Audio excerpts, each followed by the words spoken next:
लोक 3 कालवर्ती आपका प्रकाश है। मैं भी उसी प्रकाश को प्राप्त करना था, इसलिए क्षुद्र उत्कृष्ट भी और क्षुद्र भी। क्षुद्र इसलिए कि आपकी अपेक्षा से क्षुद्र है, पर मेरी अपेक्षा से यही क्षुद्र वस्तु उत्कृष्ट है। इसलिए आपके चरणों में मोहांधकार निवारणाय दीपम निरूपयामि। धूप, ये धूप क्यों चढ़ाया? धूप क्यों चढ़ाया? 2 कारण थे। धूप द्रव्य को चढ़ाने के पीछे 2 कारण थे। जितने जितने थे, कहते हम यही है अष्टकर्म। क्या बोलते हैं? क्या बोलते हैं? अष्टकर्म। अष्टकर्म, जोर से बोलो ना।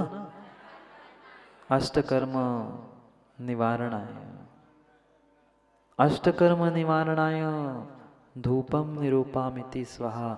आचार्यों ने जितना जितना द्रव्यों का या जितना जितना ये व्यवस्था लिखी है, बहुत सोच समझ कर लिखी है। क्यों लिखा अष्टकर्म? ये धूप ही संसार में एक में ऐसी वस्तु है, एक में ऐसी वस्तु है जो धूप जलने के बाद भी एक में ऐसी वस्तु।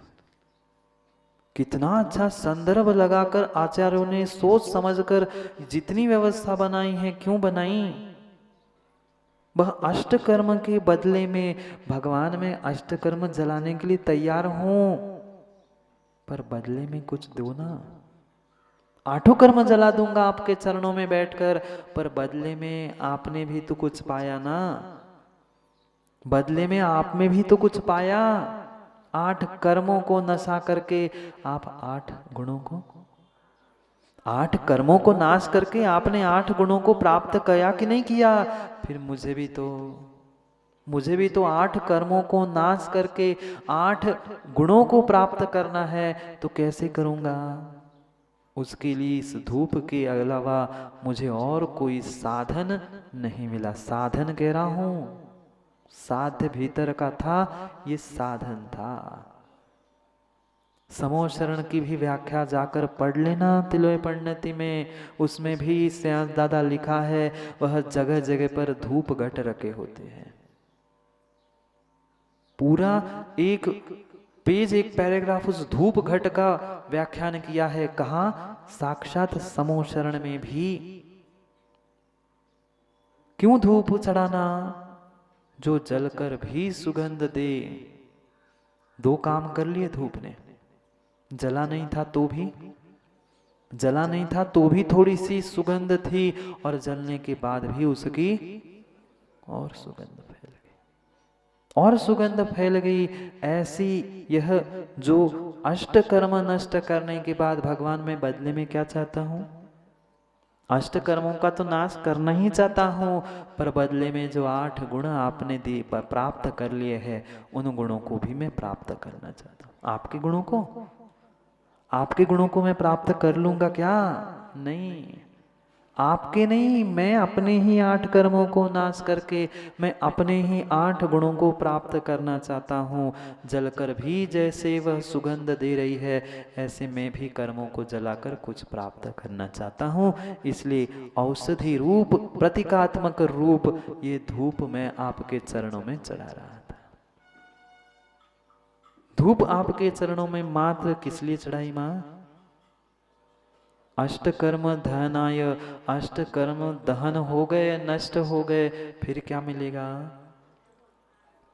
जब जैसे जैसे एक एक कर्म नष्ट होते हैं, एक एक गुण प्रकट होते हैं। ऐसे ही मुझे भी आपने जैसे 8 कर्मों को जीत के 8 गुणों को प्राप्त कर लिया था। क्या करूं? मैं जानता हूं, हे भगवान, हे प्रभु, मैं जानता हूँ ये संसार की धूप सब हो सकते हैं, मिलावटी हो, बनावटी हो, सब कुछ हो, पर क्या करूं? मेरे लिए वर्तमान में यही होने से यही उत्कृष्ट है, इसको ही आपके चरणों में चढ़ाता। अगर मैं ये राह देखता रहूं मानिक दादा की उत्कृष्ट वस्तु लाऊंगा, बासमती चावल खरीदूंगा, तभी पूजा करने जाऊंगा, वो व्यर्थ की बात है। आज जो है मेरे पास वो चढ़ा दो। जब आज नहीं चढ़ाओगे, आज इसका विसर्जन नहीं करोगे, तो कल वह प्राप्त करने की शक्ति भी नहीं होगी। नहीं होगी, नहीं होगी। लौकिक सुख भी चाहते हो माँ, लौकिक सुख भी चाहते हो, पारलौकिक नहीं, अगले पर्याय का नहीं, इसी पर्याय में भी अगर सुख शांति से, संसार में भी सुख शांति से जीना चाहते हो, तो शुद्ध भावों से, अच्छे भावों से अच्छे उत्कृष्ट द्रव्य को प्रभु के चरणों में विसर्जन करना सीख लो। विसर्जन कर रहे हैं, स्वाहा कर रहे हैं, विसर्जन कहाँ करते हैं? एक सुबह सुबह भी विसर्जन करते हैं, पता है क्या? रात का खाया, दिन का पूरा खाया हुआ सुबह जैसे मल का विसर्जन करते हैं, मुड़ के नहीं देखते, ऐसे ही भगवान वे मल नहीं है, चढ़ाने के बाद हमारे लिए निर्माल्य मल का ही कारण है, मल जैसा ही बन गया। छोड़ दो ममत्व, छोड़ दो। मैंने द्रव्य लेके चला गया, विधि थी। पता नहीं आजकल मंदिरों की व्यवस्था के पीछे सब कुछ आगम की विधि बदल रही है। द्रव्य माँ घर से ले जाने की पद्धति, आज तो बनी बनाई थाली उसने साफ करके रख दिया, उसे क्या पता तिरुला भी आया, धीरे से उसने अलग करके थाली लगा के रख दी, हम चढ़ा रहे हैं। वह किसकी शुद्धि बची? घर से द्रव्य लाओ, घर से द्रव्य लाकर वह द्रव्य का शोधन करो, शुद्धि करो। आप जितने विवेक से माँ शोधन करोगे, उतना विवेक उस मजबूरी में करने वाले, मजदूरी में करने वाले के पास नहीं है। वो तो मजदूरी में कर रहा है, उसे क्या मतलब था? जीव भी निकला तो धीरे से उतने 2-4 चावलों के साथ उसको निकाल कर अलग कर दिया, उसे क्या हिंसा हिंसा, उसे क्या द्रव्य की शुद्धि अशुद्धि। ये सोचना मत कि हमें पुण्य क्यों नहीं मिल रहा है, यही कारण है, यही कारण है। द्रव्य की शुद्धि साधन और भावों की शुद्धि साध्य था। घर से थाल ले आते, द्रव्य ले आते, उतना समय हमारा धर्म ध्यान में नहीं जाता। द्रव्य का शोधन करते, द्रव्य को प्रासुक करते, उतना अगर हमारा धर्म ध्यान चल रहा है कि नहीं मैं तो परमात्मा की पूजा करने वाला हूँ, उनको चढ़ाने के लिए, माँ भोजन बनाते हो क्या? भोजन बनाते हो क्या? हाँ बोलो ना बोलो। भोजन बनाते हो, अच्छा कि कच्चा? कच्चा। अच्छा बनाते हो। माँ भोजन अच्छा बनाते हो, कब बनाते हो? महाराज जी रोज ही बनाते। रोज तो बनाते हैं, पर कुछ विशेष दिन था, माना कि कुछ विशेष दिन था, भाई आया था, माँ मायके से भाई आया था, पिताजी माँ कोई विशेष मायके से आया था, वही भोजन था, वही अनाज था, वही चावल था, वही सामग्री थी, पर भाव भाव बोलो ना, वही पिता रोज खाते हैं, वही बना रहे हैं, भीतर चल रहा है। आज पिताजी आए हैं, भैया आए हैं, ये बनाऊंगा, वो बनाऊंगा, ये करूंगा। क्या हुआ? द्रव्य वही था, पर भाव बदले थे, समझना। पर दोनों स्थानों में कर्म का बंध ही था। वही परमात्मा के चरणों में मैं 3 लोग के नाथ की पूजा करने जा रहा हूँ, पता है तुम्हें? उनके लिए मैं द्रव्य शोधन कर रहा हूँ। नहीं बताते क्या? मंदिर में आज भैया आया है, उसके लिए थोड़ा जल्दी जाना है, एक पूजा करके जा रहे हैं। ऐसे कभी कहा किसी से? दूसरे से मत कहो, अपने आप से कहो, पता है तुम्हें? अरे मन, आज मैं परमात्मा की पूजा करने जा रहा हूँ, मुझे विघ्न नहीं करना, मैं 3 लोग के नाथ के लिए द्रव्य शोधन कर रहा हूँ। इतना समय कहाँ है महाराज जी सोचने के लिए? उठाई थाली, पूजा की, पुजारी लग के गया है, इधर की उधर कर दी, वो भी देख देख के कंजूसी से चढ़ाई और भाग गए। सोचो ये साधन क्यों था? भावों की विशुद्धि के लिए था। समय तो हो गया, 10 बज गए। धूप चढ़ाया, क्यों? जाए भी और मिले भी, नष्ट भी हो पर कुछ मिले भी। ये प्रतीक था, ये रूपक था। फिर फल की बारी, फल की बारी, फल के बारे में नहीं सोचेंगे तो फल की क्या कीमत? सोचना, फल चाहिए था। मेरे पुरुषार्थ का अंतिम लक्ष्य, मेरे पुरुषार्थ का अंतिम लक्ष्य चाहे बीज की कोई अंतिम पर्याय हो तो वह फल है। हाँ, सर्वोत्कृष्ट जो वस्तु होती है उसे फल कहते हैं। चाहे दूध का कोई फल है तो घी है। दूध की उत्कृष्ट, दूध से मिलने वाली उत्कृष्ट वस्तु वो घी है। जैसे बीज से उत्कृष्ट वस्तु मिलने वाला फल था, ऐसे ही मेरे जीवन भर के उत्कृष्ट उस पुरुषार्थ का कोई फल है तो वह मोक्ष फल है। जीवन भर के पुरुषार्थ का एक एक एकमात्र फल है मोक्ष फल। मोक्ष फल प्राप्त है, ऐसे ही बोलते हो ना, मोक्ष रूपी फल को प्राप्त करने के लिए। क्यों पहले नहीं कहा? क्रम क्रम से एक एक बातें करके सीधे एक ही बार में फल कह देते तो बार बार अपने परिणामों को संभालने का समय मिलता नहीं मिलता। बात वही थी, चाहे जन्म जरा मृत्यु को नाश कर लो, संसार का ताप मिटा लो, पर अनेक अनेक प्रकार से अपने परिणामों को संभालने के लिए ये 8 साधन बताए। 8 साधन बताए। सभी मनुष्य पर्याय की इस संसार की अंतिम कोई अवस्था है तो वह है मोक्ष। वृक्ष की अंतिम अवस्था, अरे कभी पेपर परीक्षा नहीं दी क्या आप लोगों ने? प्रदीप भैया स्कूल वगैरह में परीक्षा नहीं दी? परीक्षा का भी फल आता है, उसका भी रिजल्ट आता है। उसके लिए पूरे साल भर की मेहनत का फल परीक्षा का फल रिजल्ट होता है। ऐसे जीवन भर की पुरुषार्थ, जीवन भर की तपस्या का कोई फल है तो वह मोक्ष है।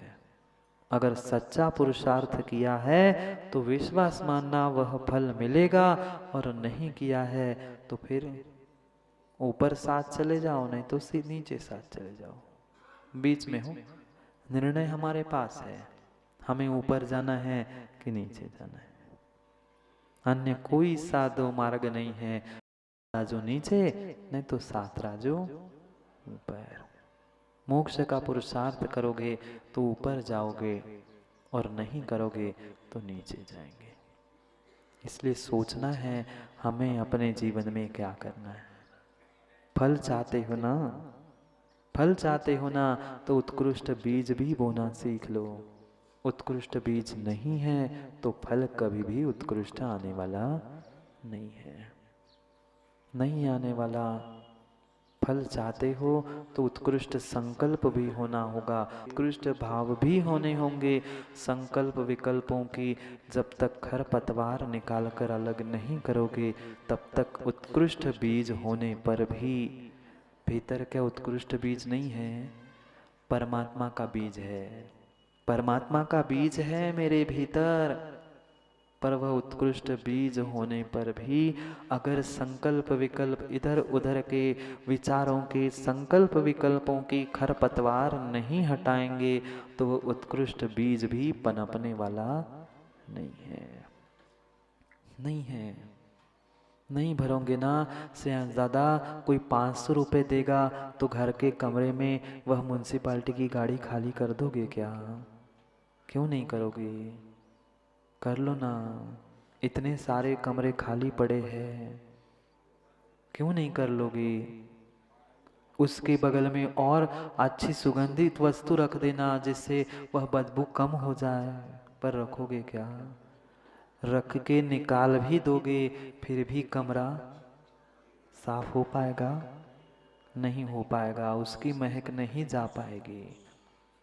उसकी बदबू पूरा धो के साफ करके भी निकालोगे तो भी महीनों तक नहीं जाती। माँ ऐसे ही परमात्मा के सामने बैठकर, देव शास्त्र गुरु के सामने बैठकर इधर उधर के म्यूनसिपालिटी के कचड़े अपने घर में मत भर लेना। अपना स्वयं का भी कुछ विचार करे, मेरा क्या होगा? दुनिया का छोड़ दो, वह हर व्यक्ति अपने अपने पुण्य पाप से जिएगा। मैं अपने पुण्य पाप के बारे में सोचूं? नहीं है, नहीं है।